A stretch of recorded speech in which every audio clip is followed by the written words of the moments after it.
Mister हेस्नर, एक बात बताएं, ये ब्लफ तो नहीं है? क्या वाकई तैयारे में बम नस्ब होना मुमकिन है? कुछ देर खामोशी रही। शायद हेस्नर सोच रहा था। लॉर्ड एयरपोर्ट के कॉन्फ्रेंस रूम में जो कुछ उसने कहा था मुझे याद था। उसने कहा था कि जब से हमें तैयारों का कब्जा मिला है वो 1 मिनट के लिए भी मेरे सिक्योरिटी स्टाफ की निगाहों से ओझल नहीं हुए हैं। हेस्नर ने मेरे ख्याल की तायद की, बोला हाँ ये मुमकिन है। I am sorry. उस वक्त वो खुद को दुनिया का सबसे बड़ा अहमक समझ रहा होगा। बेकर ने लास्कोफ से राब्ता किया, बोला अब हमें क्या करना है गैब्रियल? जवाब मिला प्लीज स्टैंड बाय। मैंने कॉन्कोर्ड 02 की फ्रीक्वेंसी मिलाई, कहा मेरी बात गौर से सुनो मिस्टर, अपने मुहाफिज कॉर्डन को खबरदार कर दो, मेरा एक आदमी दूरबीन लिए बैठा है। अगर उन्होंने कोई चालाकी दिखाई तो दोनों कॉन्कोर्ड तैयारों को कोई नहीं बचा सकेगा। मुझे जिंदगी की कोई परवाह नहीं, मैं इस्लाम का सिपाही हूँ, शहादत का आरज़ूमंद। तुम्हें उड़ाने के लिए मुझे सिर्फ एक बटन दबाना होगा। पायलट ने जवाब दिया, इसके लिए तुम्हें स्क्वाड्रन लीडर से बात करना चाहिए। मैंने कहा उसकी फिक्र न करो, मैं उससे भी बात कर लूंगा। तुम्हें सिर्फ सूरत हाल की संगीनी का एहसास दिलाना चाहता था। फिर मैंने जनरल लास्कोफ से राब्ता किया, कहा मैं लियर जेट से बोल रहा हूँ, मेरी बात तवज्जो से सुनो। मैं तुम्हें अपने स्क्वाड्रन समेत वापस जाने का हुक्म दे रहा हूँ। तुम्हारा यहाँ कोई काम नहीं। 60 सेकंड के अंदर अंदर वापस चले जाओ, वरना मुझे तुम पर अपनी संजीदगी साबित करने के लिए कॉन्कोर्ड 01 को उड़ाना पड़ेगा। मैंने जवाब का इंतजार किए बगैर राब्ता मुनक़ता कर दिया। ओएडार ने फौरन ही लास्कोफ से राब्ता किया, अब क्या किया जाए गैब्रियल? दूसरी तरफ से कोई जवाब न मिला। लास्कोफ शायद अपनी बोटियां नोचने में मसरूफ था। ओएडार ने दोहराया, बताओ ना गैब्रियल, हमें क्या करना है? मैंने मुदाखलत की। मैंने कहा कॉन्कोर्ड्स, मेरा ख्याल है तुम अपने मुहाफिजों से बात कर रहे हो। मैं तुम्हें बता दूं, अब सूरत हाल तुम लोगों के हक में किसी भी तरह बेहतर नहीं हो सकती। मुहाफिज कॉर्डन की वापसी की मोहलत खत्म होने में सिर्फ 15 सेकंड बाकी हैं। मैंने राब्ता मुनक़ता कर दिया। चंद लम्हे के बाद लास्कोफ ने हमसे राब्ता किया। ये पहला मौका था कि वो हमसे बराह रास्त मुखातिब था। वो बोला, लियर, मैं मुहाफिज कॉर्डन का लीडर बात कर रहा हूँ, हम वापस नहीं जाएंगे। मैं दोहरा रहा हूँ, हम किसी कीमत पर वापस नहीं जाएंगे। एक सूरत यह है कि हम सब लॉर्ड एयरपोर्ट की तरफ पलट रहे हैं। तुम्हारा जी चाहे तो हमारे पीछे आओ और लॉर्ड पर शौक से उतरो। अगर तुम इस हिदायत पर अमल नहीं करोगे तो मैं, वो हिचकिचाया। शायद वो तुम्हें इंगेज कर लूंगा कहना चाहता था, मगर सूरत हाल ऐसी नहीं थी। चुनाचे उसने दांत पीसते हुए अपनी बात पूरी की। बोला, मैं तुम्हें खत्म कर दूंगा। मुझे बेसाख्ता हंसी आ गई। मैंने कहा, सुनो जनरल, तुम्हारा वक्त पूरा हो चुका है, इसलिए दीवानों जैसी गुफ्तगू कर रहे हो। इज्जत से वापस चले जाओ, वरना इन अमवात के जिम्मेदार तुम होगे। उसी वक्त अहमद रुश रेडियो पर बोल पड़ा, लास्कोफ, तुम सब कुत्ते की मौत मारे जाओगे। कॉन्कोर्ड 02 पर वो गुफ्तगू सुनी जा रही थी क्योंकि हेस्नर ने बेकर से कहा, बेकर, मैं ये आवाज पहचान गया हूँ। लास्कोफ को बताओ कि लियर जेट में अहमद रुश मौजूद है और वो ऐसा आदमी है जो कुछ कह रहा है कर भी गुजरेगा। लास्कोफ से कहो वापस चला जाए। मैंने अहमद रुश को घूर कर देखा। मैं नहीं चाहता था कि मैं या मेरे साथी पहचाने जाएं। कॉन्कोर्ड 02 पर रिचर्डसन ने कहा, वो हमें खत्म नहीं करना चाहते, वरना अब तक तैयारे उड़ा चुके होते। ये तो सीधा साधा हाईजैकिंग का केस है, उनसे पूछोगे वो क्या चाहते हैं। डोपकिन और बर्ग बैक आवाज बोले, हाँ ये ठीक है। बेकर ने लास्कोफ से बात की और फिर हमसे राब्ता किया। बोला, तुम लोग कौन हो और क्या चाहते हो? इस बार रुश ने ही जवाब दिया। मैं खामोश रहा। वो बोला, इससे तुम्हें कोई गरज नहीं होनी चाहिए कि हम कौन हैं। हमारा मकसद तुम्हें कहीं ले जाकर यरगमाल बनाना है। हमारी हिदायत पर अमल करोगे तो किसी को कोई नुकसान नहीं पहुंचेगा। अब अगर मुहाफिज कॉर्डन वापस नहीं होगा तो मैं कॉन्कोर्ड 01 को तबाह करने वाला बटन दबा दूंगा। लियोन ने इंटरकॉम पर लास्कोफ से कहा, जनरल, अगर दोनों जहाजों में बम फिट हैं तो हम कुछ भी नहीं कर सकते, हमें वापस जाना ही होगा। हाँ, अगर हम वापस जाने के बहाने 180 किलोमीटर का फासला कायम करके इसे निशाना बनाने की कोशिश करें। लास्कोफ ने ग्राउंड कंट्रोल से बात की, कंट्रोल, मैं वापस आ रहा हूँ। जनरल तलमान की आवाज सुनाई दी, गैब्रियल, गलती मेरी ही है, वो लोग तो तुम्हारा नाम भी जानते हैं। लास्कोफ ने कहा, मेरे ख्याल में कसूरवार हम में से कोई नहीं, लेकिन कसूरवार हमें ही ठहराया जाएगा। मुझे यकीन है कि उन्हें हमारी फ्रीक्वेंसी मालूम है, कैसे ये मैं नहीं कह सकता।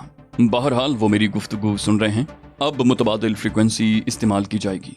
फिर लास्कोफ ने कॉन्कोर्ड से राब्ता करके उन्हें मुतबादिल फ्रीक्वेंसी इस्तेमाल करने को कहा। फिर उसने कहा, हम तुम्हें छोड़कर वापस नहीं जाएंगे। हो सकता है उनके पास मुतबादिल फ्रीक्वेंसी भी हो, मगर मुझे कोई परवाह नहीं। मैं बहरहाल तुमसे राब्ता रखूंगा, बात करूंगा। मुकाबी आंख तुम पर नजर रखेगा और हम चंद 100 मील का फासला बढ़ाकर तुम्हारे पीछे चलते रहेंगे। कहीं न कहीं तो मौका मिलेगा ही, समझ रहे हो ना? मैं मुस्कुराया, उसे महज गुमान था। हमें दर हकीकत उनकी हर फ्रीक्वेंसी मालूम थी। अहमद रुश ने लास्कोफ से राब्ता करके कहा, अब मुझे यकीन दिलाना ही पड़ेगा। तुम अपने साथियों समेत सिर्फ फासला नहीं बढ़ाओगे, तुम्हें वापस जाना है और हमारी तरफ नजर उठाकर भी नहीं देखना। मैं जानता हूँ तुम शराफत की जबान नहीं समझते। ये लो। और इससे पहले कि मैं कुछ समझ सकता, उसने 01 वाला बटन दबा दिया। LL01 से नारंगी शोले उठते दिखाई दिए और उसने मौत का खूबसूरत रक्स शुरू कर दिया। LL02 में चीखो पुकार मच गई।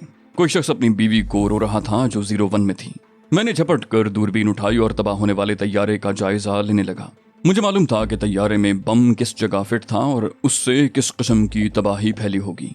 तैयारे को तबाह होने से नहीं रोका जा सकता था। ताहम मुझे अंदाजा था कि जदीद तरीन कॉनकोर्ड का कंप्यूटर अभी तक काम कर रहा है। कंप्यूटर जो इंसान की मायानाज ईजाद है, एक मशीनी दिमाग है। किसी जानदार के दिमाग की तरह उसे भी अंदाजा हो जाता है कि वो खतरे में है, लेकिन जानदार का दिमाग ये अंदाजा कर लेता है कि उसे पहुंचने वाला जख्म किस कदर कारी है। वजह यह होती है कि दिमाग का राब्ता हिस्सियात से होता है। जानदार के तमाम हवास और हिस्सियात अपनी मालूमात का निचोड़ दिमाग को पेश कर देती हैं, जिनके जरिए वो इस बात का बखूबी अंदाजा कर लेता है कि उसे पहुंचने वाला नुकसान किस नौयत का है। मगर वो एक बेजान दिमाग था, हर किस्म के महसूसात से आरी। उस मशीनी दिमाग के पास ये तज्जिया करने का कोई जरिया नहीं था कि LL01 को नाकाबिल तलाफी नुकसान पहुंचा है। वो तो मशीनी अंदाज में अपना फर्ज पूरा किए जा रहा था। उसे अंदाजा हो गया होगा कि तैयारे का बरकी और हाइड्रोलिक निज़ाम फेल हो चुका है। चुनांचे उसने बरकी हाइड्रोलिक निज़ाम की बहाली के लिए मुतबादिल तरीका इख्तियार किया होगा। ये सूरत मजीद तबाहकुन थी, इसलिए कि आग की जद में आए हुए तैयारे के टूटे हुए हाइड्रोलिक पाइपों में मजीद फ्यूल पहुंचकर उसकी तबाही को नजदीक तर कर देता। मैंने फजा में आग और मौत का रक्स पेश करते हुए तैयारे का जायजा लेने के बाद दूरबीन वापस रख दी। इसराइली एयरलाइन का पहला कॉनकोर्ड तबाही के दहाने पर पहुंच चुका था। 02 में चीखो पुकार मचने की वजह भी यही थी कि उसके मुसाफिरों को भी 01 की तबाही का यकीन हो गया था। रेडियो पर आने वाली आवाजों से अंदाजा होता था कि बहुत से मुसाफिर 02 के कैबिन में घुस आए हैं। वो सब बैक वक्त बोल रहे थे, इसलिए कुछ समझ में नहीं आ रहा था कि वो क्या कह रहे हैं। ताहम एक शख्स की आवाज सब पर हावी थी और वो शख्स अपनी बीवी को रो रहा था जो LL01 में सवार थी। LL02 LL01 से ज्यादा दूर नहीं था। तबाह होने वाले जहाज के टुकड़े उसे भी नुकसान पहुंचा सकते थे। फिर मैंने 01 के बहुत से जलते हुए टुकड़े उड़ते हुए देखे। 02 के पायलट ने भी देखे होंगे, तभी तो उसने अपने तैयारे को दीवाना वार गोता दिया था। फजा में कॉनकोर्ड की डाइव बहुत खूबसूरत थी, मगर ये महजूज होने का वक्त नहीं था। 02 के गोता लगाते ही उससे आने वाली चीखो पुकार एक लम्हे को थमी। कैबिन में मौजूद मुसाफिर तैयारे के फर्श पर गिर पड़े होंगे और सीटों पर बैठे मुसाफिर भी उथल पुथल हो गए होंगे। 02 में छाने वाला सन्नाटा महज लम्हाती था। उसके बाद पहले से भी ज्यादा शिद्दत से शोरगुल शुरू हो गया। अब इस तैयारे के मुसाफिरों को अपनी जानों की फिक्र लाहक हो गई थी। बेकर ने पब्लिक अनाउंसमेंट सिस्टम पर ऐलान किया, अपनी नशिस्तों पर सुकून से बैठे रहिए और सीट बेल्ट कस लें। हमारे तैयारे को फिल वक्त कोई खतरा दरपेश नहीं है। अहमद रुश ने इस बार 02 से राब्ता किया। बोला, तुम्हारे मुहाफिज स्क्वाड्रन ने मुझे इंतहाई कदम उठाने पर मजबूर किया है। उसने चीख कर कहा। उसकी आवाज में हिस्टेरियाई तासुर था। वो बोला, कान खोल कर सुन लो, अगर तुम लोगों को अपनी खैरियत दरकार है तो चुपचाप मेरी हिदायत पर अमल करो, वरना तुम्हारे तैयारे का भी वही हशर होगा। बेकर ने जवाब में कुछ कहना चाहा था, मगर ऐसा मालूम हुआ कि हेस्नर ने माइक्रोफोन उससे झपट लिया है। रेडियो पर हेस्नर की आवाज उभरी, रुश बदबातिन दरिंदे, मैं जैक हेस्नर बोल रहा हूँ, कातिल खूनी। नीचे उतरते ही मैं तुम्हें अपने हाथों से खत्म कर दूंगा। उसके बाद अरबी में गालियों का सिलसिला शुरू हो गया। हेस्नर की बातें सुनकर रुश गुस्से में आपे से बाहर हो गया था, मगर जब वो बोला तो उसकी आवाज से जज्बाती हिजान का अंदाजा करना मुश्किल था। रुश कह रहा था, बस तुम खैरियत से लैंड कर जाओ हेस्नर। लैंड करने के बाद पहला नेक काम मैं ये करूंगा कि जमीन को तुम्हारे नापाक वजूद से निजात दिला दूंगा। जवाब में हेस्नर की गालियां उभरी। उस पर शायद किसी किस्म का दौरा पड़ गया था। उसकी गालियां किसी सूरत खत्म होने में नहीं आ रही थी। फिर शायद बेकर ने उससे माइक्रोफोन छीन लिया था और मुतबादिल फ्रिक्वेंसी पर लास्कोफ से राब्ता कायम किया था, मगर दूसरी तरफ बुलंद आवाज से रोने के सिवा कोई आवाज नहीं आई। रुश ने कहा, अब तुम्हारी बेहतरी इसी में है कि तुम अपने मुहाफिज को भूल जाओ और मेरे पीछे आओ। बेकर ने तमाम रेडियो ऑन कर दिए। उसने हिज़यानी लहजे में कहा, उनके पास हमारी हर फ्रीक्वेंसी मौजूद है और मुमकिन है बहुत ताकतवर ट्रांसमीटर भी मौजूद हो। मैं सन्नाटे के आलम में बैठा था। अहमद रुश ने जुनूनियों वाला काम किया था। इस मुहिम का इंचार्ज मैं था और इस किस्म की मुहिमात में डिसिप्लिन की अहमियत कलीदी होती है। अहमद रुश ने खुदसरी का मुजाहरा किया था, जबकि उसे हर हाल में मेरे ताबे रहना था। वो मेरे किसी भी हुक्म के खिलाफ कोई कदम उठाने का मजाज नहीं था। کچھ یہ کہ اس نے اپنے طور پر ایک انتہائی قدم اٹھا لیا تھا۔ میں نے ہاتھ بڑھا کر ٹرانسمیٹر کا سوئچ آف کیا اور احمد رش کو گھورنے لگا۔ اس نے غصیلے لہجے میں کہا، کیا بات ہے، تم نے ٹرانسمیٹر کیوں آف کر دیا؟ میں ان سے بات کر رہا تھا۔ میں نے سرد لہجے میں پوچھا، تم نے 01 کو کیوں تباہ کیا؟ کیا میں نے تمہیں اس کا حکم دیا تھا؟ وہ بولا، اسے تباہ کرنا ناگزیر ہو گیا تھا، اگر میں اسے تباہ نہ کرتا تو خود ہمیں بھی کوئی نقصان پہنچ سکتا تھا۔ میں نے کہا، یہ سوچنا تمہارا کام نہیں، میرا ہے، اور یہ مت بھولو کہ اس مشن کا انچارج میں ہوں۔ وہ بولا، لیکن تمہیں یہ حق حاصل نہیں ہے کہ تم اپنے ساتھ میری زندگی بھی داؤ پر لگاؤ۔ میں نے کہا، تم انتہائی جلد باز آدمی ہو رش، مجھے حیرت ہے کہ اس مہم کے لیے تمہارا انتخاب کیوں کیا گیا۔ احمد رش نے فخریہ لہجے میں کہا، میں نے بہت سے کارنامے سر انجام دیے ہیں، اسرائیل سمیت دنیا کا ہر یہودی میرے نام سے کانپتا ہے۔ میں نے خشک لہجے میں کہا، مجھے معلوم ہے، لیکن تم اس تحمل سے محروم ہو جو اس قسم کی مہمات کے لیے انتہائی ضروری ہوتا ہے۔ رش بولا، اگر اپنی زندگی بلا وجہ خطرے میں ڈالنے کا نام تحمل ہے تو میں اعتراف کرتا ہوں کہ میں اس سے محروم ہوں۔ تمہیں تو شاید اپنی زندگی کی پرواہ ہی نہیں۔ میں نے کہا، تمہیں بھی نہیں ہونی چاہیے مسٹر رش، کسی بھی فدائی کو نہیں ہونی چاہیے۔ ہم نے تو اپنے سروں سے کفن باندھ رکھے ہیں، اس سے بڑی خوش قسمتی اور کیا ہو سکتی ہے کہ شہادت ہمارے قدم چوم لے۔ احمد رش نے طنزیہ لہجے میں کہا، شہادت؟ کیا تم شہادت اور خودکشی میں فرق نہیں کر سکتے مسٹر علی؟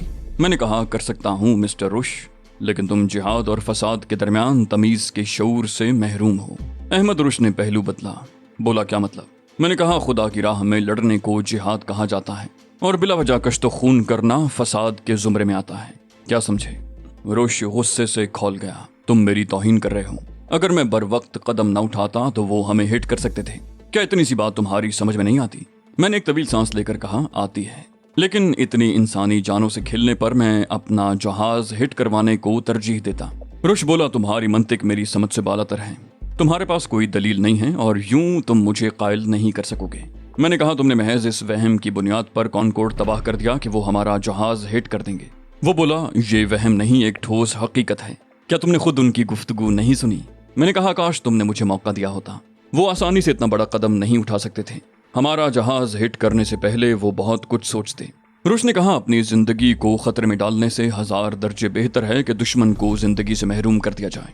میں نے کہا، اگر وہ ہمارا جہاز ہٹ کرنے کی حماقت کرتے تو ہم ان کے دونوں کانکورڈ تباہ کر دیتے۔ رش بولا، میں نے تو ان کا ایک ہی طیارہ تباہ کیا ہے اور تم دونوں طیارے تباہ کرنے کی بات کر رہے ہو۔ احمد رش جس طرح مجھ سے جراح کر رہا تھا، اس سے صاف معلوم ہو رہا تھا کہ وہ میری کوئی بات مانے گا نہیں، لہٰذا اس سے الجھنا بے سود تھا۔ میں نے خاموشی اختیار کر لی۔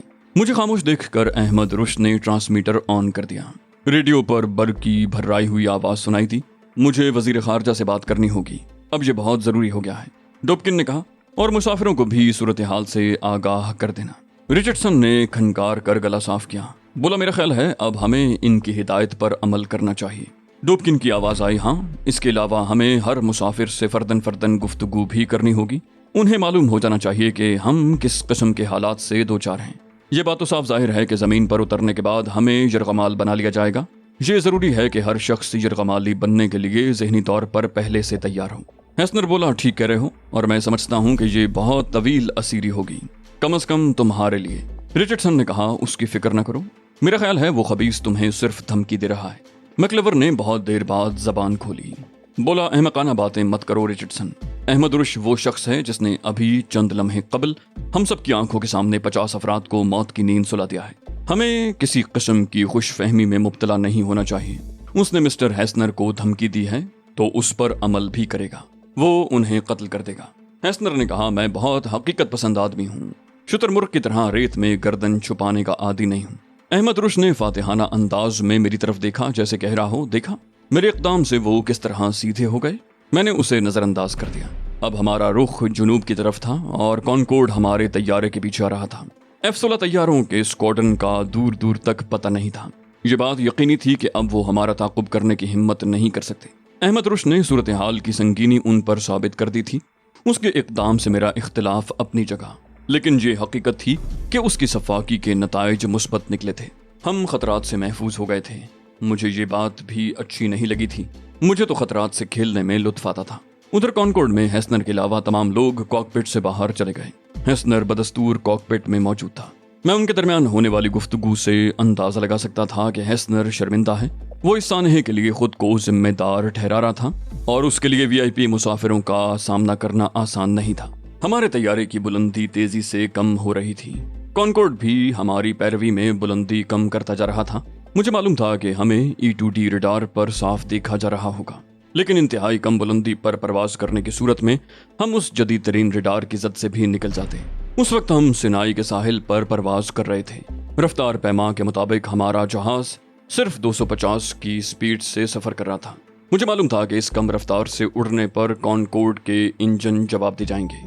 हमने बुलंदी भी बेहद कम कर दी थी। सिर्फ 350 फुट की बुलंदी पर परवाज करते रहना कॉनकॉर्ड के लिए एक नया और दिलचस्प तजुर्बा साबित हो रहा होगा। मैंने अहमद रुश से कहा, इतनी कम बुलंदी पर परवाज करने के लिए बैकर को तैयारे की चोंच झुकानी पड़ी होगी ताकि सामने का मंजर उसे बखूबी नजर आ सके। उसने जवाब में एक कहका लगाया, बोला, मैं अपने तैयारे की रफ्तार और कम कर रहा हूँ। मैंने तेजी से कहा, रफ्तार मजीद कम मत करना रुश, कॉनकॉर्ड के इंजन सील भी हो सकते हैं। अहमद रुश फिर हंसा, बोला, क्या मुहिब परिंदा है, मगर हमने इसे बकरी बनाकर रख दिया। मैंने कहा, तुम्हें मालूम है इतनी कम बुलंदी पर इस कदर कम रफ्तार पर उड़ने की वजह से कॉनकॉर्ड पर क्या गुजर रही होगी। अहमद रुश ने सवालिया नजरों से मेरी तरफ देखा, बोला, तैयारे के बारे में मेरी मालूमात बहुत कम है। मैंने सुना है कि तुम तैयारों के बारे में बहुत कुछ जानते हो। मैंने कहा, इसीलिए तो मुझे इस मिशन का इंचार्ज मुकर्रर किया गया है। इस वक्त कॉनकॉर्ड तैयारा तकरीबन 600 किलोग्राम फी मिनट के हिसाब से ईंधन जला रहा है। रुश का मुंह हैरत से खुल गया, बोला, 600 किलोग्राम फी मिनट, और उन्हें तैयारे का तवाजुन बरकरार रखने के लिए 10 नंबर के दरमियानी टैंक में ईंधन भरना पड़ेगा। रुश बड़बड़ाया, बोला, मुझे ये सब कुछ नहीं मालूम। वाकई तुम्हारी मालूमात हैरत अंगेज है। उस वक्त हम जिस मकाम पर परवाज कर रहे थे वहां हमारे दाईं जानिब नहर सुएज थी और हमारे नीचे दर्राए मतल्लाह था। सामने जमीन की सतह बतदरीज बुलंद होती दिखाई दे रही थी। काफी फासले पर सहराए सीना के जुनूब में वाक़े पहाड़ी सिलसिला नजर आ रहा था। उस पहाड़ी सिलसिले में वाक़े कोई पहाड़ी भी 2500 फुट से ज्यादा बुलंद नहीं थी।